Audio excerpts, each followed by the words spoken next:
Express करते हैं। ये इनका सभी प्रिंट के नीचे आपको लिनोकट का माध्यम से इनके एक्सप्रेशन है। कलाकार क्या नहीं सोचता है, जो भी सोचता है वो अपने विजन से सोचता है और वो पहली बार सोचता है, उसकी कलाकृति ही ओरिजिनल मानी जाती है। हर कलाकार इसके लिए अलग से होता है और अपना नाम कमाता है। आगे की जो कलाकृति है त्रिपाठी जी, ये एशिंग की कलाकृति है और मेरे साथ में हमारे त्रिपाठी जी है, मेरे साथ में मेरे PS मेनन जी है और जो ललित कला संस्था का जो यूनिक कारोबार चलता है, इसका रख रखाव चलता है, ये दोनों भी इसके जानकार हैं। आप केरल से हैं, आप भुवनेश्वर से हैं और इस चित्र में अगर आप देखेंगे तो यहाँ ट्रेडिशनल फिगर्स है, अपनी काल्पनिक फिगर्स है, अपना मन का विज्ञान है, हर चीज से हम लोग खुली किए हैं। प्रदर्शनी में स्पर्धा के रूप में जो पेंटिंग चुने गए थे वो 149 है और अदर जो वर्क है इसके साथ में सम्मानित डिस्प्ले है। ऐसे करीबन 20 कलाकारों की कलाकृतियाँ भी इसके साथ में हमने डिस्प्ले की है। ये देश के हमारे जाने माने कलाकार हैं। सर, आपने जो लेकर आए हैं कई सारे कलाकार, कितना मुश्किल रहा आप लोगों के लिए सभी कलाकारों को एक साथ लाना? मैं ललित कला एकेडमी में 3.5 साल पहले जुड़ा था, लेकिन उसके 6 महीना पहले ये कलाकृति, इस प्रदर्शनी की जब घोषणा हुई थी, ये स्पर्धा की जब घोषणा हुई थी, जिसमें 2 लाख के हम लोग 5 अवार्ड देते हैं और 10 प्रमोशन अवार्ड्स देते हैं। ये आज़ादी का अमृत महोत्सव चल रहा है और अदर कला के साथ में, संस्कृति के साथ में, ये एक बहुत बड़ी कला की संस्कृति है जिसके द्वारा हम दुनिया को जोड़ते हैं। आपका सवाल ये था कि कितना टाइम लगा है। करीबन ये 4 साल पहले कलाकृति इस देश में आई थी और इसका हमने समीक्षण अभी बाकी है। 9 तारीख को इसका समीक्षण होगा। संभावित जो अवार्ड विनर्स है, कमेटी के, चुनाव कमेटी के, चयन कमेटी के सदस्य चुनेंगे और उनकी नाम की घोषणा हम करेंगे। जल्दी ये नाम आपको भी हम देंगे।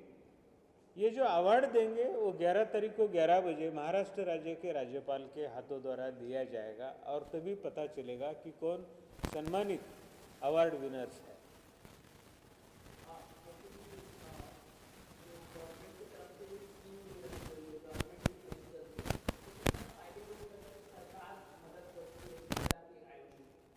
बहुत बड़ा फायदेमंद है। आज इस आयोजन के लिए ललित कला एकेडमी के लिए सरकारी फंड देती है और सरकारी फंड से ही ललित कला एकेडमी चलती है। हमारा जो चयन होता है वो राष्ट्रपति हमें अपॉइंट करते, एक कमेटी द्वारा चेयरमैन का चयन होता है और जब ये काम करने के लिए चेयरमैन आता है तो अपने विजन से, जो प्रोफेशनल लाइफ में आपने जो अनुभव है उसके तरह से राष्ट्र की संस्था चलाने के लिए होती है और उस तरह से ये 3.5 साल से ये काम चल रहा है। साथ में हमारी अदर कमिटीज़ भी रहती है जो सजेस्टिव रहती है, हमारे काउंसिल भी रहते हैं, करीबन उसमें 60 लोग रहते हैं और कुछ एग्जीक्यूटिव बॉडी भी हमने बनाई है, उनके भी सजेशन हम लोग लेते हैं।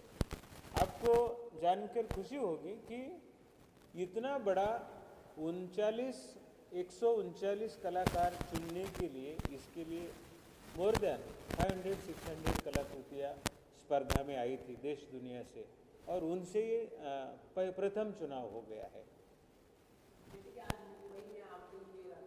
जी,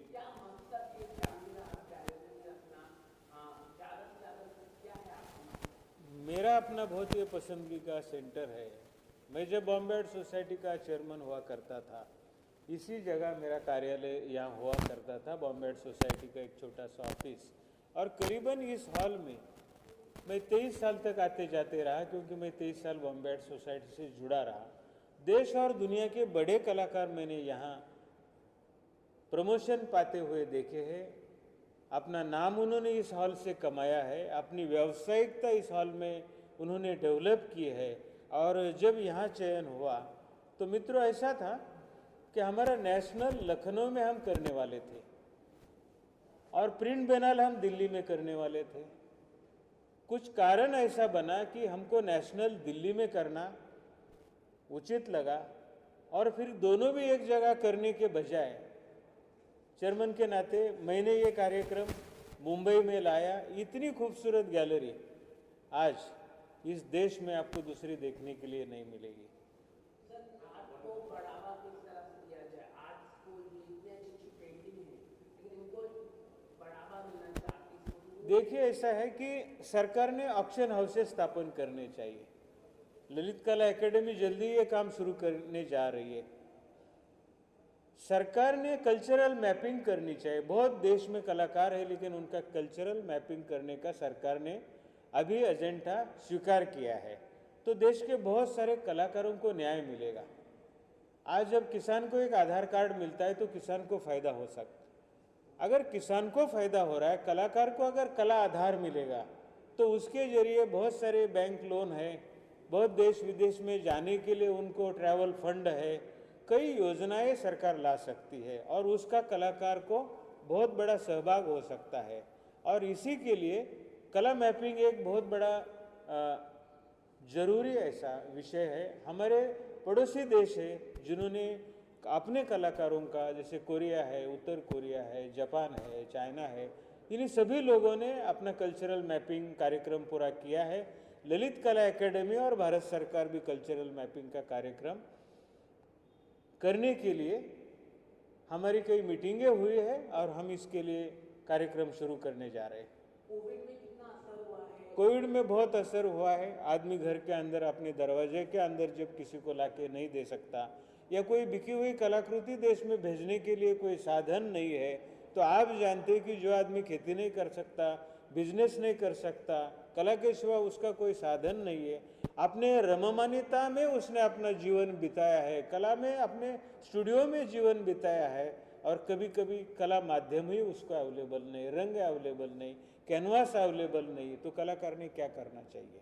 जब महाराष्ट्र के गवर्नर को आपने इनवाइट किया है जी 11 तारीख को, जी, तो उनका क्या रिएक्शन था कि आपने इतना अच्छा? महाराष्ट्र राज्य के हमारे आदरणीय कोश्यारी जी 11 तारीख को आने वाले हैं। जब इतना बड़ा कार्यक्रम का हमने सूतोवाच्य किया है, कहीं ना कहीं पढ़ने के लिए मिलता है, हमने निवेदन दिया है, तो उन्होंने कहा कि केवल 8 दिन का ही नहीं है, अगर बारिश के वजह से ये आपका डिस्प्ले या जो भी है 8 दिन में सीमित हो रहा है, तो आप यूनिवर्सिटी में या जे स्कूल ऑफ आर्ट में या नेहरू सेंटर में, हम बताते हैं, आप जहाँ चाहेंगे वहाँ पे इसको 2-3 हफ्ते के लिए और पब्लिक के लिए देखने के लिए मौका उपलब्ध करा के दे दीजिएगा। और इस तरह का मौका हम लोग जे स्कूल ऑफ आर्ट से, यानी डायरेक्टर ऑफ आर्ट के हमारे जो डायरेक्टर मिश्रा जी है, उनके साथ मेरी राजू मिश्रा जी, उनसे बात हो गई है, और उन्होंने कहा है कि जे स्कूल ऑफ आर्ट की इमारत में अगर ये डिस्प्ले हो सकता है तो उसके लिए हम परमिशन दे देंगे। और विद्यार्थियों के लिए भी एक सीखने का बहुत रहेगा। ये चित्र दीवार के ऊपर लगेंगे और स्टूडेंट बीच में रख के उसका अभ्यास भी अपना करेंगे, उसका अध्ययन भी होगा। आने वाले जो प्रेक्षक आएंगे, दूसरे कॉलेज के विद्यार्थी आएंगे, कलाकार आएंगे, कला के संबंध में हम लोग और कला और कलाकारों के सम्मान जैसे भी कार्यक्रम करने वाले हैं। तो इस क्षेत्र के आदर्श लोगों को भी, जिन्होंने प्रिंट्स इस विषय में अपनी कलाकृति बनाई है, ऐसे लोगों का भी वहाँ हम लोग सम्मान करेंगे। इसके आगे के एडिशन में जे स्कूल ऑफ आर्ट में, यहाँ भी हम लोग जे के कुछ कलाकारों को बुला के पब्लिक के सामने लाने का हमारा प्रयास रहेगा। सरकारी ऑफिसर्स आएंगे, सरकारी जो बड़े अधिकारी हैं, जैसे कलेक्टर्स हैं, अभिनेते हैं, संगीत क्षेत्र से है या वोकल क्षेत्र से लोग हैं, यहाँ भी अपनी आके पेशकश देंगे। क्योंकि कला जो है उसका माध्यम अलग है, लेकिन ये जीवन के लिए है। Heart, head and hand, it create everything, जो सबसे अलग चीज़ है। बहुत रियाज से ये लोग राज करते हैं, और राज करने का जब टाइम आता है तो हमारे मन को, हमारे तन को वो उल्लासित करता है, दिमाग को उल्लासित करता है। दुनिया में इसका बोलबाला हर कला का होता है, और दुनिया इसके लिए कलाकारों को पैसा देती है, चाहे चित्र।